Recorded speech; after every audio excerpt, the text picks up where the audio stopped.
ఉత్సవానికి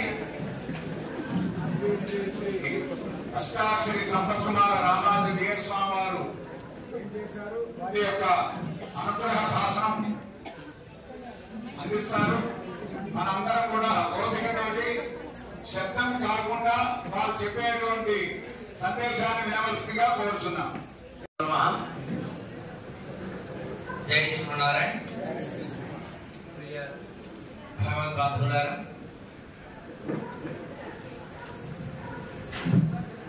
శ్రీమాన్ మధుసూదన్ రావు గారు పరమపదానికి వెళ్ళటం వాస్తవానికి విచారకరమే. గోష్ఠికి పెద్ద లోటు. మీ అందరినీ ఓ క్రమశిక్షణతోటి గోష్ఠిగా నడిపించినటువంటి మహాభావుడైన మాకు బాగా పరిచయం. నేను ఇక్కడ సూర్యాపేటలో రామాయణ పారాయణ సుందరకాండ పారాయణ చేసినప్పుడు వారితో మా సాన్నిహిత్యం మరువరాంతి. ఎక్కువ సమయం వారు మాతో గడిపేవారు. సరే, మా విషయం తెలిసిందే. పరిచయం అయినటువంటి వారితోటి కలిసి జీవించడం మా ప్రవృత్తి. ఒకసారి అయితే మేము భిక్ష చేసేటప్పుడు వారిని లోపలికి రమ్మని పిలిచాము. మేము వారు తన్మయులైపోయారు.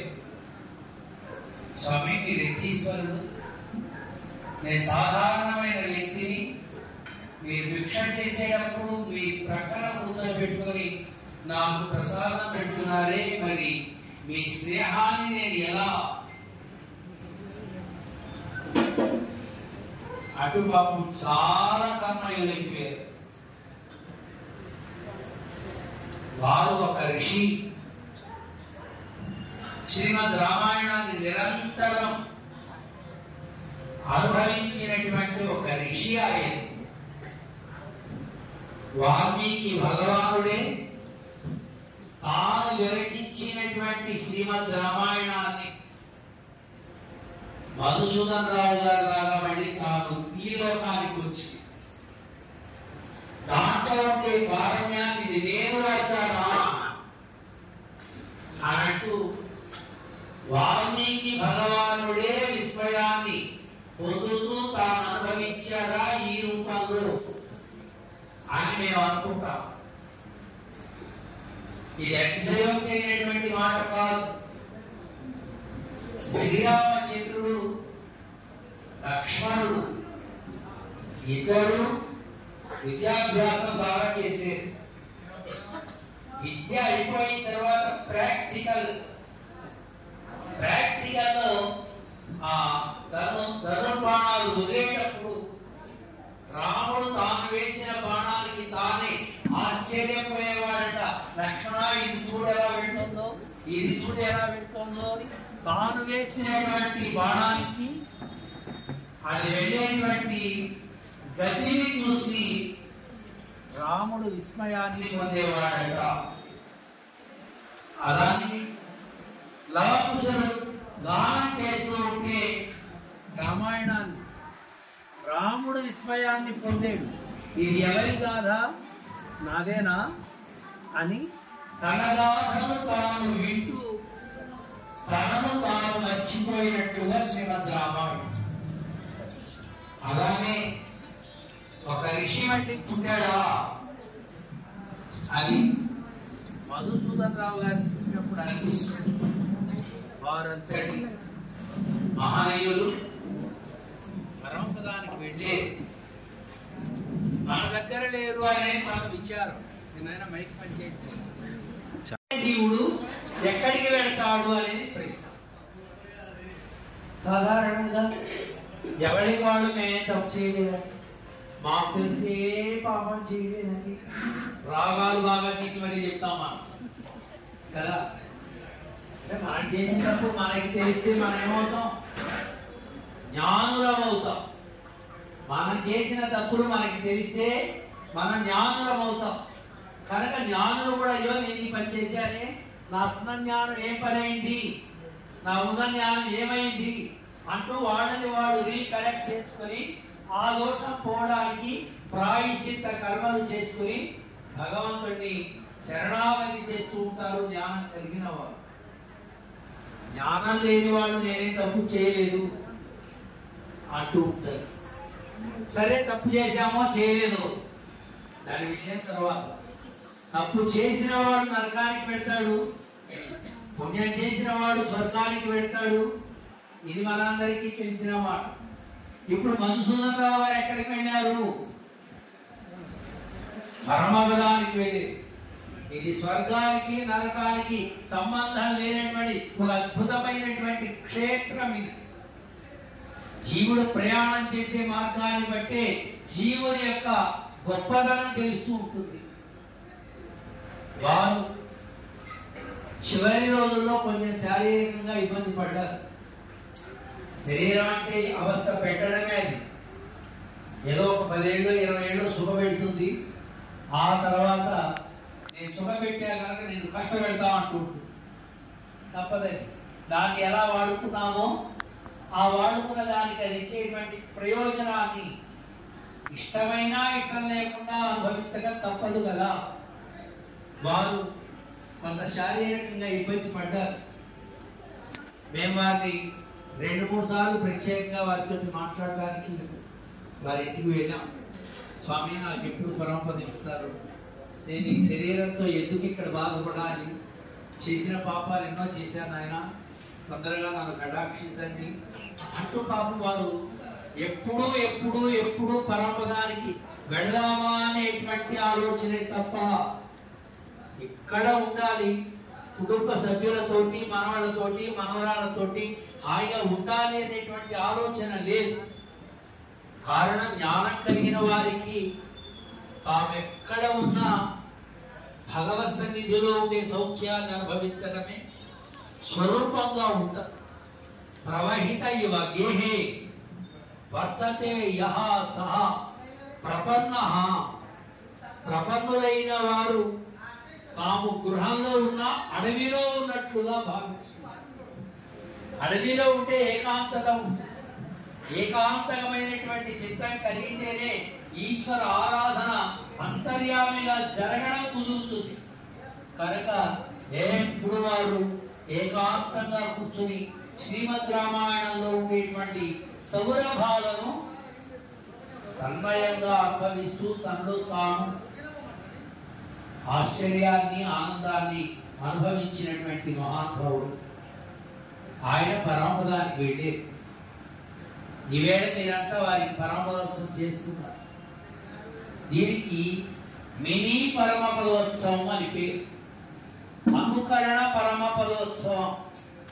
వాస్తవానికి చేసినా పర్వాలేదు, చేయకున్నా పర్వాలేదు. అదేంటండి చేయకపోతే ఎలా అంటే వారికి అక్కడ పెద్ద సన్మానం జరుగుతోంది కనుక వాస్తవానికి మనమంతా అక్కడ పాల్గొనాలి. మనకి అవకాశం లేదు. పాల్గొంటే మళ్ళీ ఇక్కడికి రాము మనం కదా. ఒకసారి వెళ్ళడం జరిగితే నజపునరావర్తతే నజపునరావర్తతే, మళ్ళీ వెనక్కి వచ్చే అవకాశం లేదు. అలా అయితే వెళ్తామా? శ్రీరంగం వెళితే 4 రోజులు వెనక్కి వస్తాం కనుక శ్రీరంగం వెళ్తాం. తిరుమల వెళితే మళ్ళీ వెనక్కి వస్తాం కనుక వెళ్తాం. వెనక్కి రావాలనుకుంటే తిరుమల వెళ్ళాం, శ్రీరంగం వెళ్ళాం, ఎక్కడికి వెళ్ళామా కదా. మనందరికీ కోరిక ఏమిటో తెలిసిన ఇక్కడే ఉండాలి. తాతలు సంపాదించిన ఆస్తులు ఉన్నాయి, తండ్రులు సంపాదించిన ఆస్తులు ఉన్నాయి, మనం కూడా పెట్టుకున్న ఆస్తులు ఉన్నాయి, మనం అలారు ముద్దుగా పెంచుకున్న మన బిడ్డలు. వీటన్నీ వదిలి ఎక్కడికో వెళ్ళాలంటే వెళ్తామా అండి? వెళ్ళాలి అనిపించదు. తప్పనిసరి పరిస్థితులు అప్పుడు అంటాం కానీ అది పై మాట. కానీ పై మాట కాకుండా వెళ్ళిన వారు వస్తున్నారావు. ఇది వాస్తవం.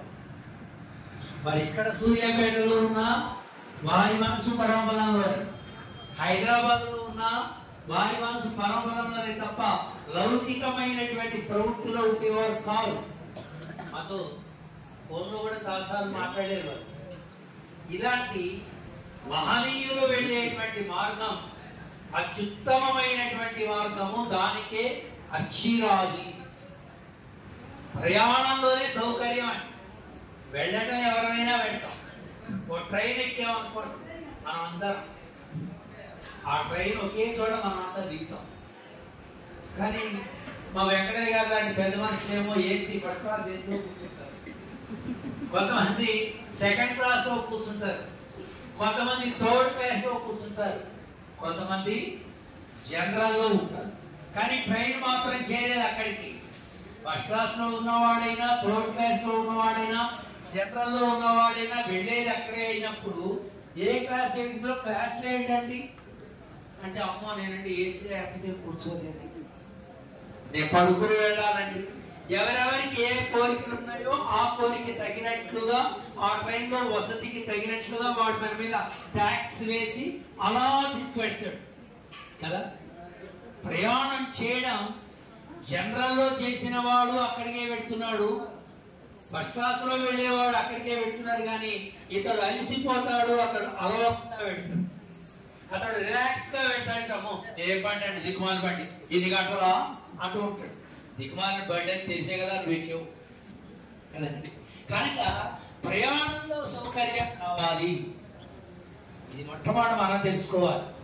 పరమపదంలో వచ్చి పాల్గొన్నటువంటి మనందరికీ ఏం చేయాలి అంటే, జీవుడు వెళ్ళటం ఖాయం. వారి పెద్దవారు మనకంటే ముందు పుట్టారు కనుక మనకంటే ముందు వెళ్ళారు మధుసూదన్ రావు. మనం కూడా వెళ్తాం. ఎలా వెళ్ళాలి, ఎక్కడికి వెళ్ళాలి అని ముందు మొట్టమొదట మనకి తెలియాలి. మనం ఎక్కడ కూడా పోతామండి అంటే, ఎక్కడ కూడా పోతామని జీవించామనుకోండి, ఎక్కడికో నరకానికే పెడతాం. ఎక్కడికి వెళ్ళాలో నిర్ణయించుకుని దానికి తగినట్లుగా ముందుగానే ఆన్లైన్ లో రిజర్వేషన్ చేసుకుని లెస్ లగేజ్ పెట్టుకుని వెళ్ళేటువంటి వాడి ప్రయాణ సౌకర్యము. ఎక్కడొక్కడ పోతామండి, ఎలాగోలా పోతామని మూటలు వేసుకుని ప్లాట్ఫారం మీద కూర్చుని ఏదో బండి వస్తే కుదామనుకున్న వాడి ప్రయాణ సౌకర్యము, వీడి సౌకర్యం ఒకటా? వాడికి జ్ఞానం ఉంది కనుక ముందుగా బుక్ చేసుకున్నాడు. వాడికి తెలుసును గనక ఎలా వెళ్ళాలో ప్రయాణ మార్గం తెలుసును కనుక సులువు మార్గాన్ని తాను తెలుసుకుని ముందుగా వెళ్ళి, వీటికి తెలియదు కనుక మూటలు పెట్టుకుని ఏదో బండి, ఏ బండి గాలి ఉంటే ఆ బండి. జీవితం మీద లక్ష్యం లేని వాడు, ఆత్మ జ్ఞానం తెలియని వాడు, ఎప్పుడైనా ప్రాణం పుట్టింది ఎక్కడొక్కడ పోతాము అనుకునేటువంటి వాడు ఈ లోకంలో ఏ రకమైనటువంటి ముందు జాగ్రత్త తీసుకోడు. జ్ఞానం కలిగిన వాడు ముందు జాగ్రత్తలు తీసుకొని తగు సౌకర్యంగా ప్రయాణాన్ని ఎంచుకొని వెళ్ళటము అనేటువంటిది జ్ఞానులు చేసేటువంటి పని. బహుశా మనమంతా కూడా జ్ఞానం అనుకుందాం. వారు ఎలా సౌకర్యంగా వెళ్ళారు, మనం కూడా అలా వెళ్ళాలంటే ఏం చేయాలి? పరమపదోత్సవంలో పాల్గొనడం ద్వారా మనం తెలుసుకోవాల్సినటువంటి జ్ఞానం. పరమపదోత్సవం అంటే కేవలం ఏదో తిరువామిడి దివ్య ప్రబంధాలను, నారాయణ దివ్య ప్రబంధాలను పారాయణ చేసి చేస్తే కాదు. దీనికి పూర్వరంగంగా మన మనస్సు పరమపదం దాకా వెళ్ళటానికి కావలసినటువంటి నైష్టికతనంతటినీ మనం సంతరించుకోవాలి. ఏదో ఒకనాడు మనం కూడా ఆ మార్గంలో ప్రయాణం చేయాలి కనుక దాన్ని తెలుసుకోవాలి అనే జిజ్ఞాసతోటి మనమంతా ఇక్కడ చేరాం. మన చేరకున్న వారికి జరిగేటువంటి యాపేరు సన్మానం నాడు పుహళు పరిచినాల్ నంద్రాగా అంటుంది. అంటాడు ఒక అద్భుతమైన సన్మానం జరగాలి. ఆ సన్మానం ఎలా ఉండాలి? ఈ మూడు లోకాలలో మీడియాలో రావాలి. మనం ఏ పని చేసినా మీడియాలో వచ్చేది చేస్తాం. కాబట్టి కొంచెం ఫోటో గట్టిగా నీకే ఫోటో గట్టిగా ఈటీవీ వాడికి పంపించు, ఎన్టీవీ వాడికి పంపించు, అందులో వచ్చింది అనుకోండి చాలా గొప్ప. మేము టీవీలో కనపడం కనుక పెద్ద గొప్ప కాదు. టీవీలో కనపడే స్వామీజీలు గొప్పవాడు, టీవీలో కనపడే నాయకులు గొప్పవాడు కదా. నిజంగా గొప్పవాడేవాళ్ళు. లేకపోతే మీడియా ఎందుకు అనుసరిస్తుందండి? ఇప్పుడు మధుసూదన్ రావు గారిని ముల్లోకాల్లో ఉండే మీడియా అనుసరిస్తుంది. వారి ప్రయాణం హైదరాబాద్ నుంచి పరమపదం దాకా వెళ్ళేది మినిట్ టు మినిట్. అన్ని లోకాల్లో ప్రత్యక్ష ప్రసారం సాగుతుంది. కారణం వారికి అన్ని లోకాల్లో సన్మానం జరుగుతుంది. ముక్తోర్చరిదిన పూర్వపక్ష షడుదం 12 లోకాలు దాటి వెళ్ళాలి. ఆ ప్రయాణమే చాలా బాగుంది. మనం అప్పుడప్పుడు మన టీవీలో వింటూ ఉంటాం, ప్రధానమంత్రి అమెరికా వెళ్తున్నారు, ఇన్ని గంటలకు బయలుదేరుతారు, ఇన్ని గంటలకు ల్యాండ్ అవుతారు, ఇన్ని గంటలకు వైట్ హౌస్ పెడతారు, ఇన్ని గంటలకి సమావేశం అవుతారు. ఇవన్నీ మనకెందుకండి? వాళ్ళు ఎవరితో సమావేశం మనకు అవసరమేంటి? మనకు అవసరమా లేదా కాదండి. ఆయన హోదాని, ప్రధానమంత్రి గారి హోదా, ఆయన ఏమేమి క్షణాల్లో ఏం చేస్తున్నారో దేశ ప్రజలకు తెలియాలి కనుక వాళ్ళు తెలియజేస్తారు. నీకు అవసరమైతే తెలుసుకోలేకుంటే టీవీ కట్టేసుకో, కానీ వాడు మాత్రం చెప్పేది. అలానే ఒక ముక్త పురుషుని యొక్క ప్రయాణం బయలుదేరి దగ్గర నుంచి పరమపదనాథుని సన్నిధానం వరకు వెళ్ళేటువంటి లోకాలు ఏదైతే ఉన్నాయో అన్ని లోకాల్లో వారికి జరిగేటువంటి మర్యాద, అది కీర్తించదగిన మర్యాద. ధనుర్మాస వ్రతం చేయడం ద్వారా ఆ మర్యాద నేను పొందాలి, మేమంతా ఆ మర్యాదను పొందడానికి అని ఆండాడు తల్లి ప్రబంధంలో తాను నిర్ణయించి లౌకికమైనటువంటి బాహ్యమైనటువంటి ప్రయోజనాల కోసం కాదయా, పరమాత్మ సన్నిధానంలో మర్యాదను పొందడానికి ఈ వ్రతాన్ని మేము ఆచరిస్తున్నాము అని లోకానికి ఒక వ్రతాన్ని చూపించి, అలాంటి వ్రతాలు మనం ఆచరిస్తున్నాం. ఈ ఆచరించే మనకి ధూమాది మార్గం ద్వారా ప్రయాణం చేసేటువంటి అవకాశం ఉండదు, యామ్యాది మార్గం ద్వారా ప్రయాణం చేసే అవకాశం ఉండదు. కేవలం అచ్చిరాది మార్గము ద్వారా, ధూమాది మార్గము యామ్యాది మార్గం అని 2 మార్గాల గురించి భగవద్గీతలో భగవానుడు స్పష్టంగా చెప్పాడు. వెలుతురు మార్గము, చీకటి మార్గము. చీకటి మార్గానికి నరకము అని పేరు, వెలుతురు మార్గానికి స్వర్గము అని పేరు. ఇది కూడా విమానంగా బాగుంటుంది. ఎటొచ్చి యామ్యాది మార్గం అనే నరక మార్గమే చాలా కష్టం. జీవుడు శరీరం దాటడమే కష్టం.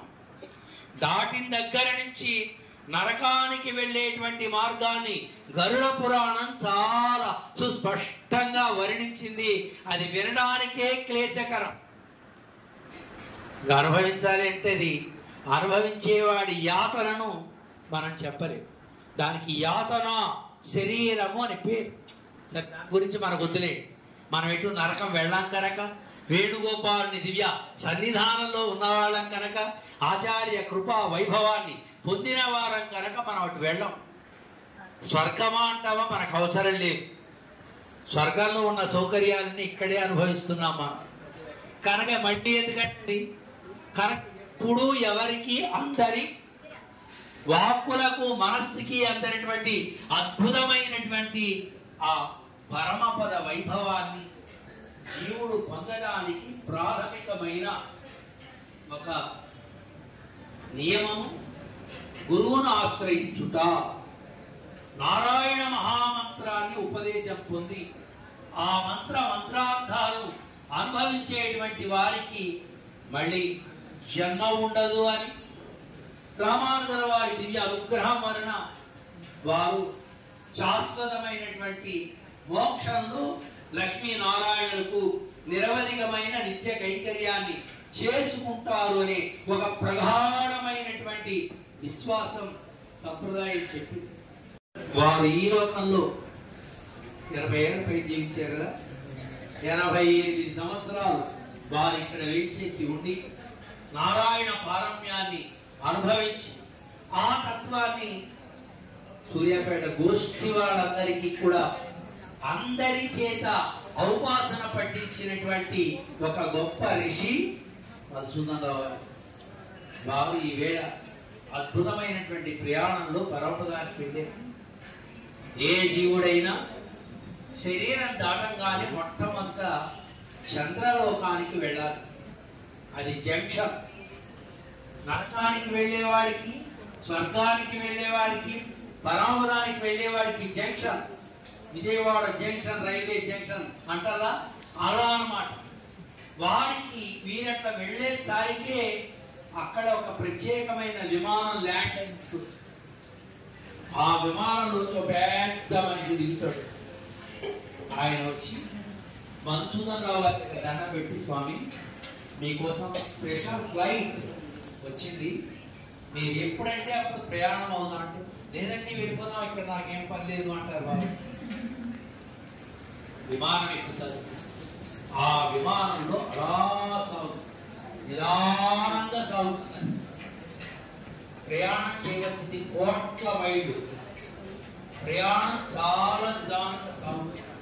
12 లోకాలను కలుపుతూ ఒక జంక్షన్, ఒకటే మార్గం, జాతీయ రహదారి.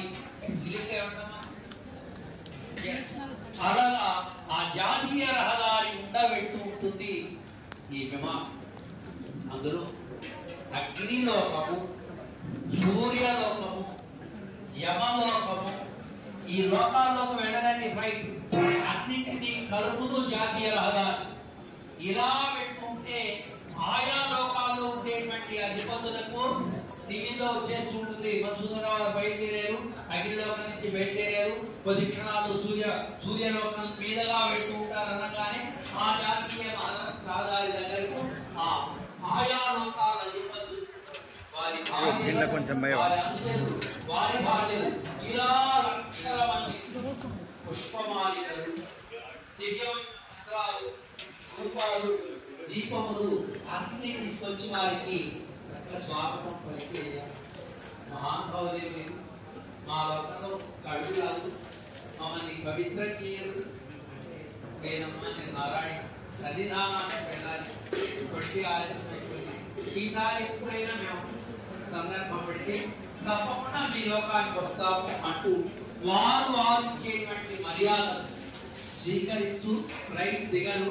వారి ఇచ్చే మర్యాదను ఇలా స్వీకరిస్తూ ఓం నమో నారాయణాయ అనే ఆ మంత్రాన్ని ఉచ్చరిస్తూ వారికి మంగళాశాస్త్రం చేస్తుంటారు. మళ్ళీ క్రమంగా ఫ్లైట్ ఒక దేశం నుంచి ఇంకొక దేశానికి ఉండేటువంటి మధ్య మార్గంలో ఫ్లైట్ బాగా స్పీడ్ గా వెళ్తుంది. మళ్ళీ ఇంకో దేశం వస్తుంది అనగానే కాస్త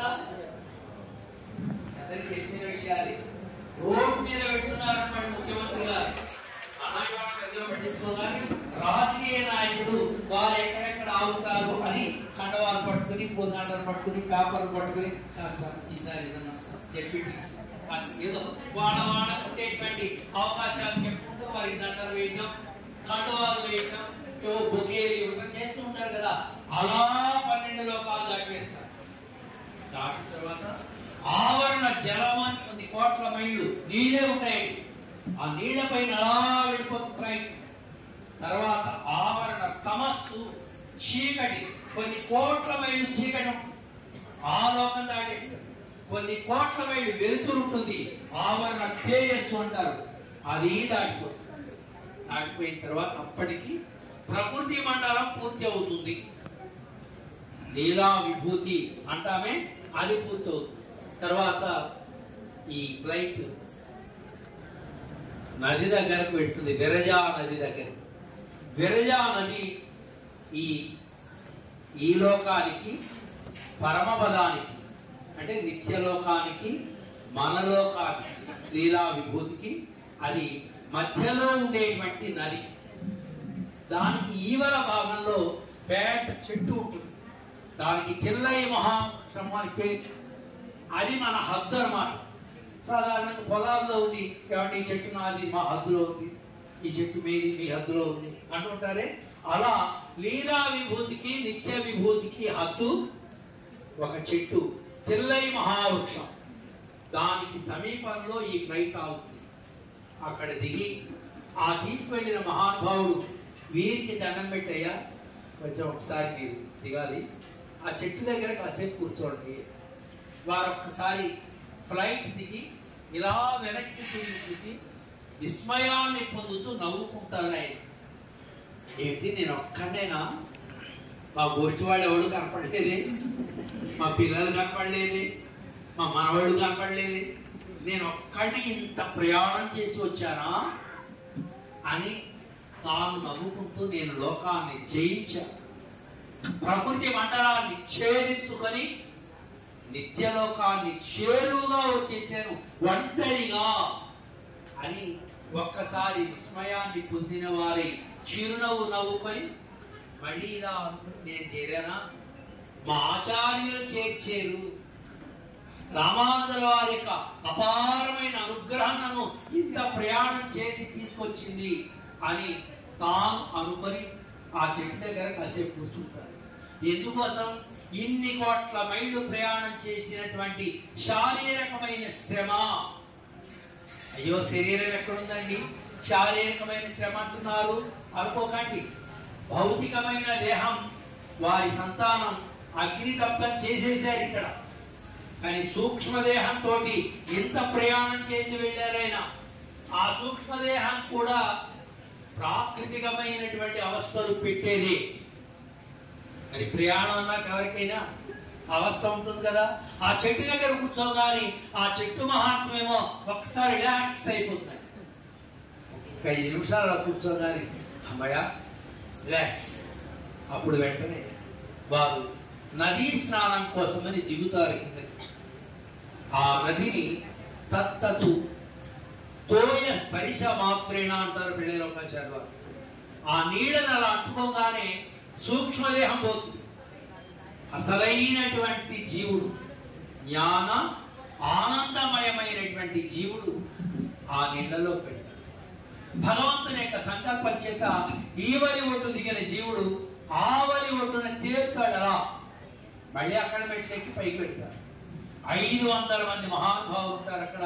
వీరి కోసం పూలదండ తీసుకొచ్చిన వారు, ధూపాలు, దీపాలు, పల్లకీలు, భాజా భజంత్రీలు ఎంతని మర్యాదతోటి సత్కరించడానికి వాళ్ళంతా అక్కడ ఉంటారు. ఆ సత్కారం చేసి ఓ ఉన్నతమైనటువంటి పల్లకీలో వీరిని కూర్చోబెట్టుకొని అలా పెడుతూ ఉంటారు. శ్రీమన్నారాయణ దివ్య నామాన్ని చెప్పుకుంటూ సాగిన తర్వాత అక్కడ ఒక తిరుమామణి మండపం అని ఒక మండపం. అక్కడ కొన్ని కోట్ల మంది మధుసూదన్ రావు గారి దర్శనం కోసమని వేచి ఉంటారు. అక్కడ మీరు వెళ్ళంగానే వాళ్ళంతా అక్కడ దండాలు పెట్టేవాళ్ళు, కాళ్ళు గడిగేవాళ్ళు, హారతించేవాళ్ళు. అక్కడ పెద్ద కోలాహలం, సన్మానం అన్నమాట. సరే, అది అలా సాగుతూ ఉంటుంది. కాసేపటి ఇంకొక అద్భుతమైనటువంటి విమానం వస్తుంది. భగవంతుడు భగవత్ సంకల్పిత సంకల్పమాన విమాన తీరే అంటారు పిళ్ళలోకాచార్యుల వారు. భగవానుడే స్వయంగా తన భక్తుల కోసమని డిజైన్ చేస్తాడట. డిజైన్ చేసి తయారు చేస్తాడు ఆ విమానం. ఏరోనాటికల్ ఇంజనీర్స్ తయారు చేసినటువంటి విమానం కాదు, భగవానుడే డిజైన్ చేసి తయారు చేసిన విమానం. అందులోంచి గరుత్మంతుడు వారు దిగుతారు. గరుత్మంతుడు దిగి నేరుగా మధుసూదన్ రావు గారు కూర్చున్నటువంటి ఆ తిరుమామణి మండపం దగ్గరకు వచ్చి సాష్టాంగ నమస్కారం చేసి, అయ్యా పెరుమాళు మీకోసం అద్భుతమైనటువంటి ఒక ప్రత్యేక విమానం పంపించారు, మీరు ఎప్పుడు వెళదామంటే అప్పుడు మేము సిద్ధం. లేదండి మేము వెళ్ళిపోదాం అనేముంది మనకి అని వెంటనే లేస్తారు. మీరు ఆ గరుడుని అనుసరిస్తారు. గరుత్మంతుడు ఆ విమానంలో తీసుకెళ్లి వారిని కూర్చోబెట్టి తాను నిలబడతాడు. నిలబడి అక్కడి నుంచి ప్రయాణం సాగుతుంది. భౌగోళికమైనటువంటి ఆ పరిస్థితులన్నింటినీ గరుత్మంతుల వారు చూపిస్తూ ఉంటారయ్యా. ఇక్కడి నుంచి పరమపదం ఆరంభం. ఈ ల్యాండ్ అంతా మందే.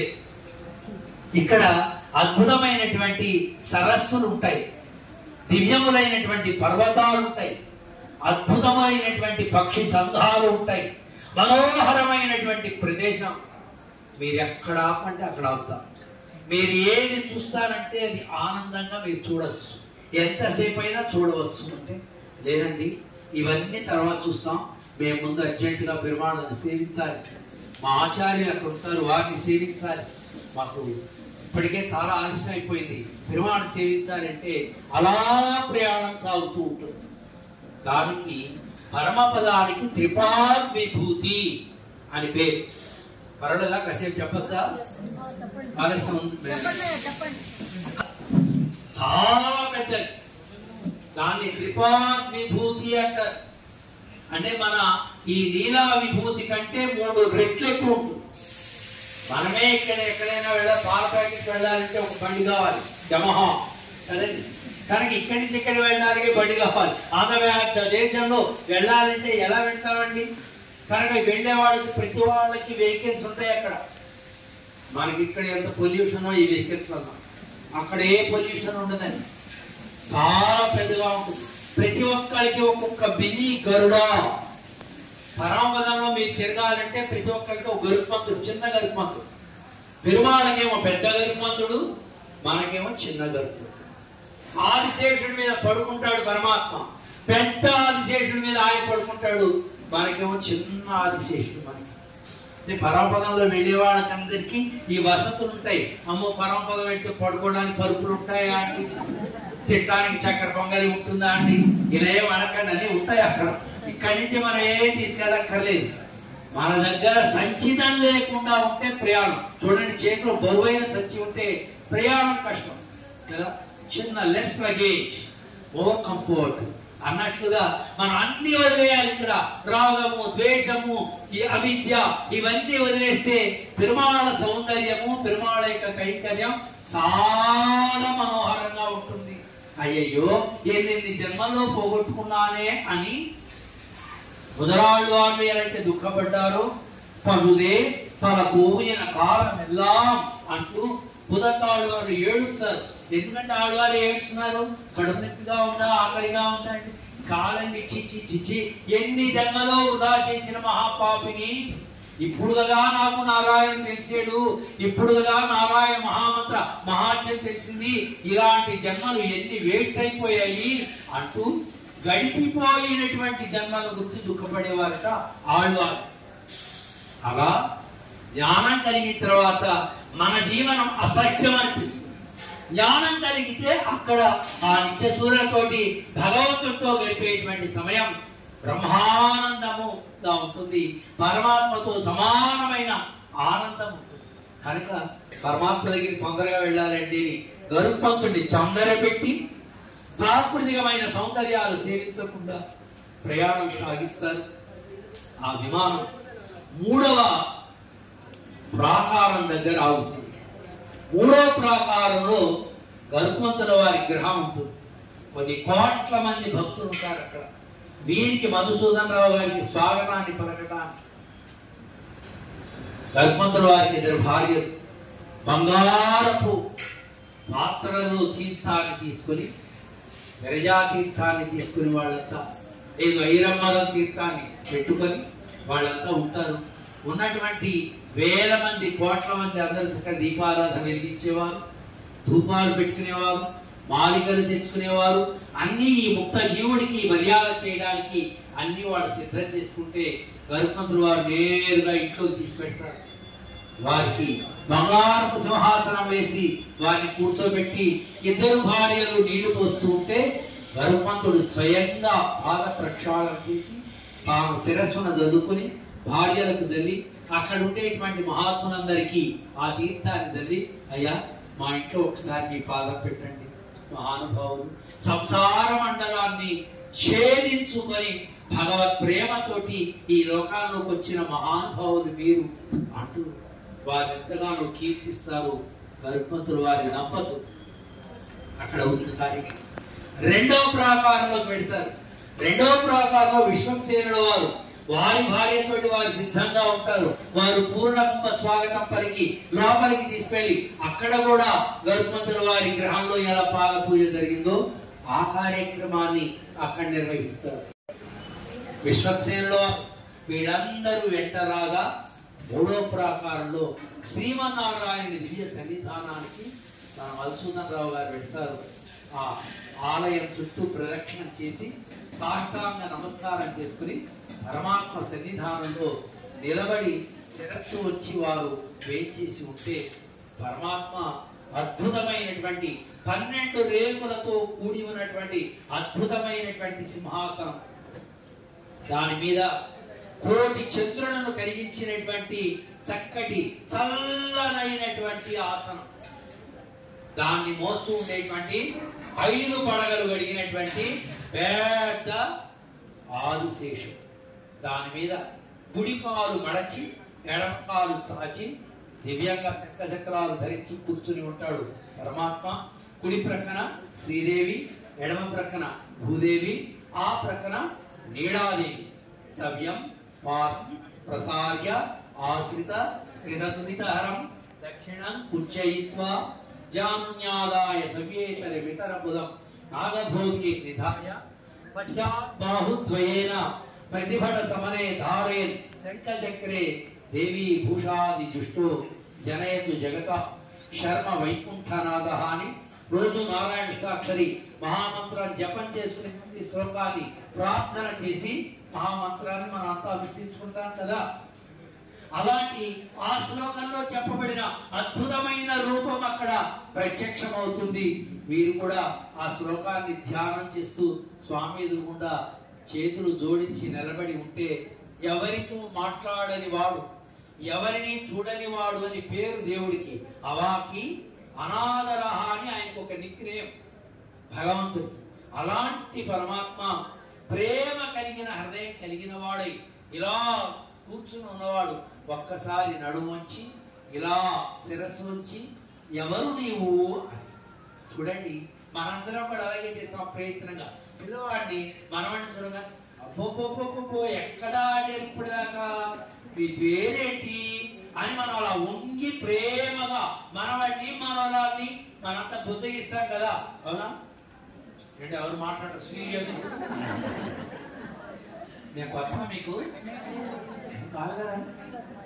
ఇలా ముద్దు ఎలా చేస్తామో మన పిల్లల్ని భగవంతుడు అంత ప్రేమతోటి మధుసూదనరావు గారిని కోసి ఎవరో నీవు అని ప్రేమగా అసలు ఆ గంభీరమైన మృదువైన వాక్కుతోటి అంటే వీరి హృదయం చెలించి అయినా నీ బిడ్డను నేను అంటారు. ఈయన నా బిడ్డ ఇన్నాళ్ళు ఎక్కడికి వెళ్ళావు అంటాడు పరమాత్మ. పరమాత్మ కళ్ళంటే నీళ్ళు వస్తూ ఉంటాయి. ఇన్నాళ్ళు సంసారంలో ఉన్నాము. సంసారం అనగా ఏమి అంటాడు భగవంతుడు. అంటే నాయన అవిద్య, కర్మ, వాసన, రుచి, భార్య, పిల్లలు, ఇది కర్మ, ఇది సంసారం. అంటే మరి సంసారంలో ఉంటే రాకూడదా అంటే అయ్యో సంసారం నుంచి రాలేను నాయన. మరి ఇప్పుడు ఎలా వచ్చావు అంటే అపారమైన మా ఆచార్యుల అనుగ్రహం, వారు అనుగ్రహించినటువంటి అద్భుతమైన శక్తివంతమైన నారాయణ అష్టాక్షరి మహామంత్ర ప్రభావం వల్ల ఇక్కడ చేరాను ఆయన. నా ప్రయత్నంతో వచ్చిన వాటి అలాగా రా అంటూ స్వామి వంగి తన కాళ్ళ మీదకు తీసుకొని కాళ్ళ మీద నిలబెట్టుకొని ఇలా ఒళ్ళో తీసుకొని ఆలింగనం చేసి కళ్ళ నీళ్లు కారుస్తాడు పరమపదనాథు. ఇక ప్రక్కన ఉన్న శ్రీదేవి వంతు చెప్పక్కల ఆమె ఎక్కి ఎక్కి ఎక్కి ఇలా ఇలా దుట్టుకుంటూ ఏడుస్తూ ఉంటుంది. 12 సంవత్సరాల తర్వాత శ్రీకృష్ణ భగవానుని చూసిన దేవకీదేవి ఎలా ఎక్కి ఎక్కి ఏడ్చిందో ఈ ముక్త పురుషుని చూసినప్పుడు లక్ష్మీదేవి అలా ఎక్కి ఏడుస్తూ స్వామి అమ్మవారికి ఇస్తాడు. వీరి ఆలింగనం చేసుకున్నాయన నన్ను ఎందుకయ్యా ఏడిపిస్తావు? పుట్టంగానే అలా వెళ్ళిపోయావే, 12 ఏళ్ల తర్వాత కనపడుతున్నావు కృష్ణ, ఇది నీకు న్యాయమా అని ఆ తల్లి ఎలా రోధించిందో పరమపదంలో ఉన్న మహాలక్ష్మి అలా రోధిస్తుంది. అమ్మాయికి ఎక్కడికి వెళ్ళదు, ఇక్కడే ఉంటా అని లక్ష్మీదేవి కళ్ళ నీళ్లు తుడుస్తారు. అప్పుడు ఏమంటే విన్నారా ఏమన్నాడు? ఇక్కడే ఉంటాడట మన బిడ్డ, మన దగ్గరే ఉంటాడట. అంటే నాయన ఉంటావా? ఇక్కడే ఉంటా. అప్పుడు విశ్వక్సేనులు వారిని చూసి నిత్య కైంకర్యానికి ఆదేశం చేస్తాడు పరమాత్మ. మళ్ళీ వీరిని కిందకి దించుతారు. సాష్టాంగ నమస్కారం చేసి విశ్వక్సేనుల వారు అక్కడ ఒడివిల్ కాలమెల్లాం ఉడనాయమన్ని వడివిలా అడివై చేయవేంటున్నామని ఆళ్వారు ఏ రకమైనటువంటి కైంకర్యాన్ని ఆశించారో అలాంటి కైంకర్యం మధుసూదన్ రావు గారికి పరమపదంలో లభిస్తుంది. అక్కడ కోట్ల మందితోటి వారికి జరిగినటువంటి ఈ సన్మానమే యాంపెరు సన్మానం. అది వాస్తవానికి మనం అందరం ఆయన అభిమానులు, ఆయన శిష్యులు, వారి పుత్రులు, వారి సంబంధికులు అందరూ మనం ఉంటేనే కదా దానికి విలువ. ఇప్పుడు మనకి ఇక్కడ ఏదైనా సన్మానం జరుగుతుంది అనుకోండి, ఫోటో తీయండి అంటూ ఉంటాం. మనం చిన్న మాలవేయం కానీ చిన్న శాలువాగా ఎందుకండి ఫోటో అంటే మా మనవడే చూపించద్దా, మా ఫ్రెండ్స్ చూపించద్దా, అందరూ చూసి వాడు ఫోన్ చేసి ఏంటి నీకు సన్మానం జరిగిందా, ఆ ఫోటో చూసి అబ్బో మంచి బాగా పెరిగిపోయావి అంటే మనం ఇలా అయిపోతాం కదా. మరి ఇంత పెద్ద సన్మానం వాళ్లకు మనం చూడకపోతే ఎవరు చూడాలి? అక్కడ మనం చూసి వెళ్ళి చూసే అవకాశం లేదు కనుక అక్కడ జరిగే సన్మానాన్ని ఇక్కడ అనుకరణ రూపంలో వేణుగోపాల్ దివ్య సన్నిధానంలో మనం చేసుకోవడం ఇది చాలా ఆనందదాయకం. వారు ఇక మళ్ళీ వారికి జన్మ లేదు, నిత్య కైంకర్యంలో ఉంటారు. వారే కాదు, వారి సంబంధికులందరికీ కూడా భాగవత ఆచార్య కైంకర్య కటాక్షం ఎప్పటికీ అలా ఉంటుంది. మధుసూదన్ రావు గారి బిడ్డలు కూడా మంచి యోగ్యులు, తండ్రి మాటను పరిపాటించేటువంటి గొప్ప వ్యక్తులు వారు కనుక వారికి కూడా పరమపదనాథుని యొక్క దివ్య అనుగ్రహం కలిగి ఈ లోకంలో ఉన్ననాళ్ళు లక్ష్మీ కటాక్షాన్ని అనుభవిస్తూ భాగవత ఆచార్య కైంకర్య నిష్టలో ఉండేటువంటి సౌరభాలు అనుభవిస్తూ ఇక్కడ మనం ఉండాలనే కోరుకోవాలి. ఎందుకని అక్కడికి వెళ్ళిన తర్వాత మనకి ఏం తెలియదు కదా. ఇక్కడ పెద్దల దగ్గర అన్ని తెలుసుకోవాలి, అన్ని చూడాలి, అనుభవించాలి. అలా అనుభవించిన మహానుభావులు 88 సంవత్సరాలు వారి లోకంలో ఉంటే వారికి జ్ఞానం కలిగిన దగ్గర నుంచి ఏ రోజు మంత్రాన్ని కానీ మంత్రార్థ జ్ఞానాన్ని కానీ విడిచిపెట్టలేదు. ఎవరికైనా తెలిసిన వారందరికీ తాము అనుభవించిన భోగ్యతను చెప్పినటువంటి ఉదారుడైన కనుక వారి పిల్లలకి అది సహజంగానే వస్తుంది. ఆ రకమైనటువంటి తండ్రి గారి మార్గంలో ప్రవర్తిస్తూ వారు అనుభవించినటువంటి ఐశ్వర్యాన్ని ఇక్కడ అనుభవిస్తూ సంప్రదాయ ఐశ్వర్యాన్ని అనుభవిస్తూ పెరుమాళ యొక్క దివ్య కటాక్షాన్ని బిడ్డ తరాన వారు పొందాలి.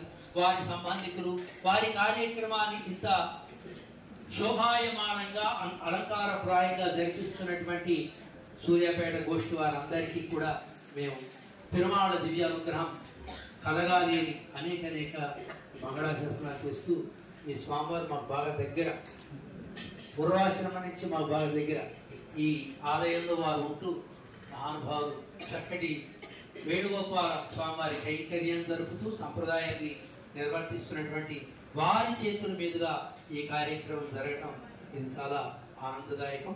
మీ అందరికీ అనేక మంగళాశాసనాలు చేస్తున్నాం. జై శ్రీమన్నారాయణ.